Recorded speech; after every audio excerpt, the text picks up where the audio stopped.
Having the advantage of being the last on the panel, most of the principles are studied by already been presented in a perfect way, so I won't repeat it. But let me tell you a personal story.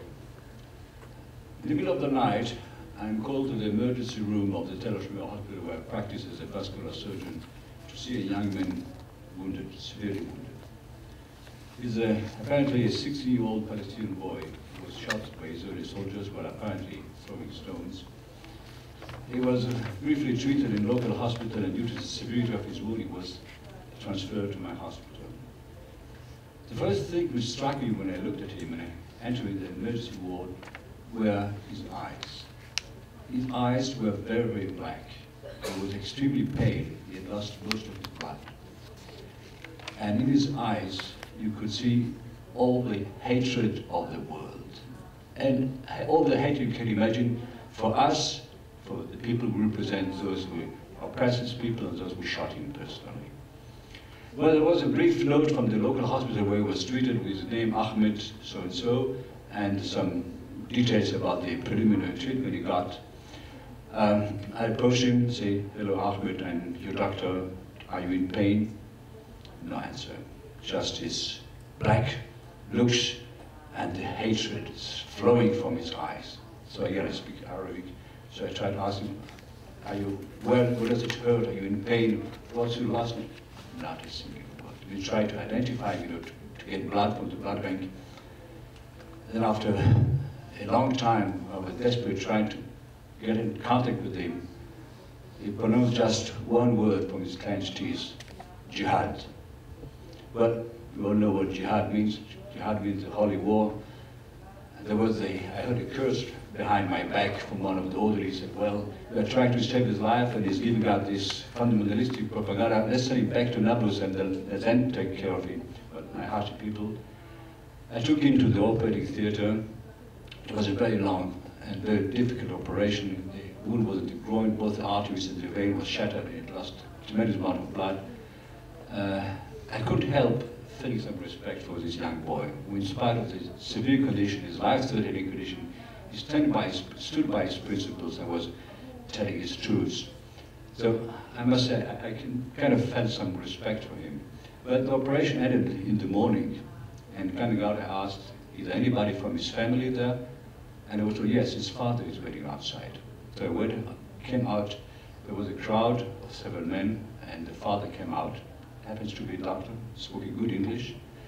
So I told him about the medical condition of his son. "Listen, you Ahmed is a really tough boy, and he stood for his principles." So the father tells me, "Well, doctor, I really appreciate much what you have done for my son. I realize you saved a life, and I'm very, very grateful. Let me just correct one small mistake. I am Ahmed. The boy's name is Jihad." So he was desperately trying to tell us his name. And I later learned that Jihad is a rather common name, but we have the colonels or the Druze, whose first name is Jihad. So it's definitely was not any nationalistic or any fundamentalistic. But this is an example of the abyss between us. As Professor Gitlin said, I was trying to repair what had broken. I managed to repair, but I fell in the trap of the prejudice. Let me tell you another story. The story is about Ramzi. Ramzi is a 13-year-old boy whom I saw one day in a village called Beit Lajan, about 5 miles from Nablus. He came to me with his parents were telling me that he had fits of epilepsy. I recommended him to have a CT scan of the brain, and I saw him 2 months later.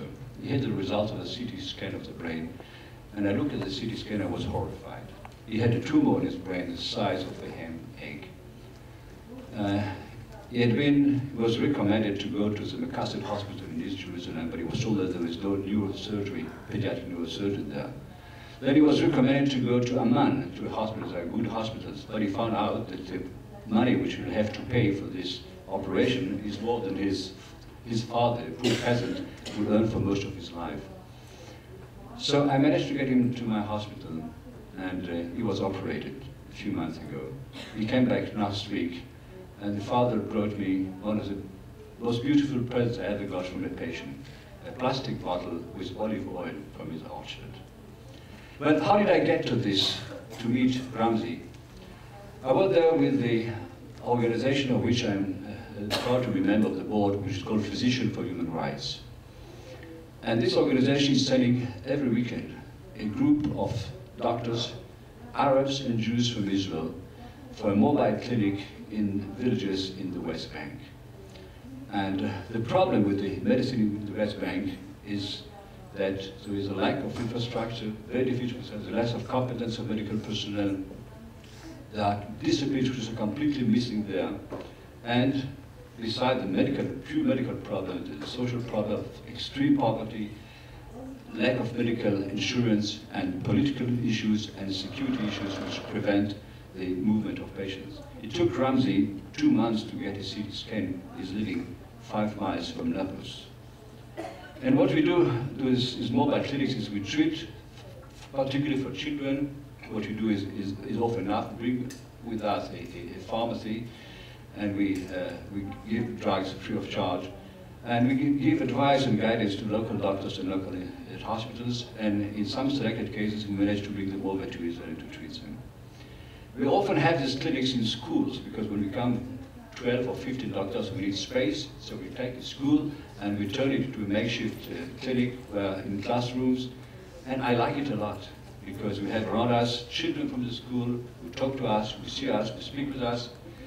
And let me tell you that during one of those days when we treat 300 or 400 patients, we touch personally many thousands of people, the patient himself, the family, the neighbors, the whole village, and they know they've been there.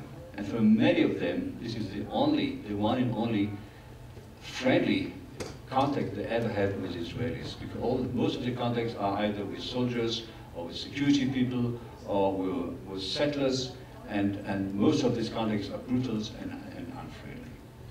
So we have to live with them. Today and tomorrow, we have to live with these people.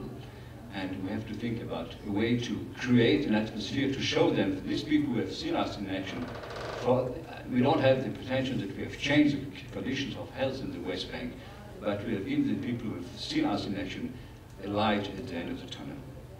And besides individual treatment we give to them, we are very, very busy in advocacy, and both for access of patients to medical treatment, access of medical personnel to the hospitals and to the clinics. And we apply to military authorities, to politicians, to the media, and to the High Court. And the basic issue is obviously the one of the occupation. And although we are non-government, non-political organization, we are very much in favor, and we advocate the end of the occupation. Now, furthermore, I don't have time to get too much into that, but we do a lot of training for medical doctors, and as I say, for doctors in the West Bank. And we have training programs for nurses, for doctors, for emergency physicians, and we have lectures. We have medical convention for them, where we give them the best of our knowledge and we transfer it to them. Now, the activity of Physicians for Human Rights is not only, this is just one aspect of our activity. We have a very considerable activity within Israel with a poor population in Israel, people who cannot afford co-payment for medical services, and there are quite a lot of them in Israeli society, although we seem to be an affluent society. And we have a considerable work with the Bedouin, unrecognized Bedouin villages in the south of Israel, in the Negev. They are Israeli citizens, many of them serve in the army, and the condition and living condition and the health condition are very poor. And we have a open clinic in the south of Tel Aviv, where we treat free of charge asylum seekers and migrant workers.